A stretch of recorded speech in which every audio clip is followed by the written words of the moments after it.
सुप्रभात। कार्तिक मास की इस पावन कथा श्रृंखला में आज हम 11वें अध्याय का श्रवण करेंगे, जिसमें हम जानेंगे कि कैसे दैत्यराज जलंधर ने देवताओं पर आक्रमण किया और देवासुर संग्राम का आरंभ हुआ। तो चलिए शुरू करते हैं। एक बार सागर पुत्र जलंधर अपनी पत्नी वृंदा सहित असुरों से सम्मानित हुआ सभा में बैठा था, तभी गुरु शुक्राचार्य का वहां आगमन हुआ। उनके तेज से सभी दिशाएं प्रकाशित हो गई। गुरु शुक्राचार्य को आता देखकर सागर पुत्र जलंधर ने असुरों सहित उठकर बड़े आदर से उन्हें प्रणाम किया। गुरु शुक्राचार्य ने उन सबको आशीर्वाद दिया।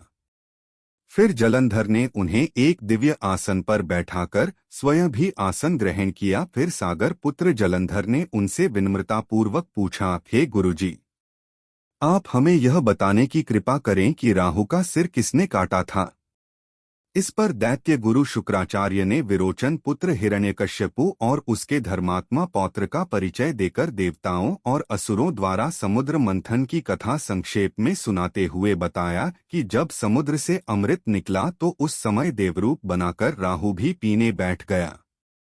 इस पर इंद्र के पक्षपाती भगवान विष्णु ने राहु का सिर काट डाला। अपने गुरु के मुख से इस प्रकार के वचन सुनकर जलंधर के क्रोध की सीमा न रही, उसके नेत्र लाल हो गए। फिर उसने अपने धस्मर नामक दूत को बुलाया और उसे शुक्राचार्य द्वारा सुनाया गया वृत्तांत सुनाया।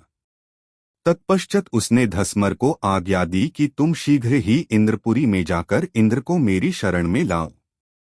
धस्मर जलंधर का बहुत आज्ञाकारी एवं निपुण दूत था।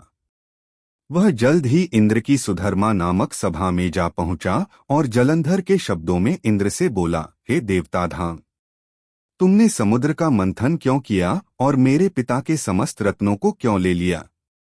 सा करके तुमने अच्छा नहीं किया। यदि तू अपना भला चाहता है तो उन सब रत्नों एवं देवताओं सहित मेरी शरण में आ जा, अन्यथा मैं तेरे राज्य का ध्वंस कर दूंगा। इसमें कुछ भी मिथ्या नहीं है।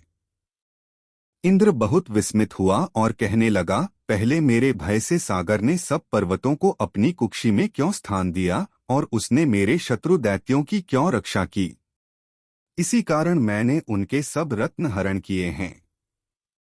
मेरा द्रोही सुखी नहीं रह सकता, इसमें संदेह नहीं। इंद्र की सी बात सुनकर वह दूत शीघ्र ही जलंधर के पास आया और सब बातें कह सुनाई। उसे सुनते ही वह दैत्य मारे क्रोध के अपने ओष्ठ फड़फड़ाने लगा और देवताओं पर विजय प्राप्त करने के लिए उसने उद्योग आरंभ किया। फिर तो सब दिशाओं पाताल से करोड़ों करोड़ों दैत्य उसके पास आने लगे। शुंभनिशुंभ आदि करोड़ों सेनापतियों के साथ जलंधर इंद्र से युद्ध करने लगा। शीघ्र ही इंद्र के नंदन वन में उसने अपनी सेना उतार दी। वीरों की शंखध्वनि और गर्जना से इंद्रपुरी गूंज उठी। अमरावती छोड़ देवता उससे युद्ध करने चले। भयानक मारकाट हुई। असुरों के गुरु आचार्य शुक्र अपनी मृत संजीवनी विद्या से और देवगुरु बृहस्पति द्रोणागिरि से औषधि लाकर जिलाते रहे।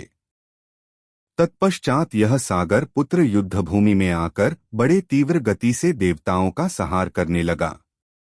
जब द्रोणाचार्य जी औषधि लेने गए तो द्रोणाचल को उखड़ा हुआ शून्य पाया।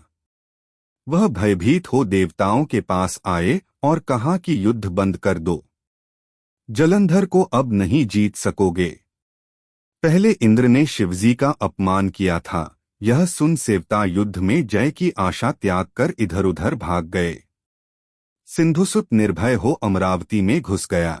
इंद्र आदि सब देवताओं ने गुफाओं में शरण ली।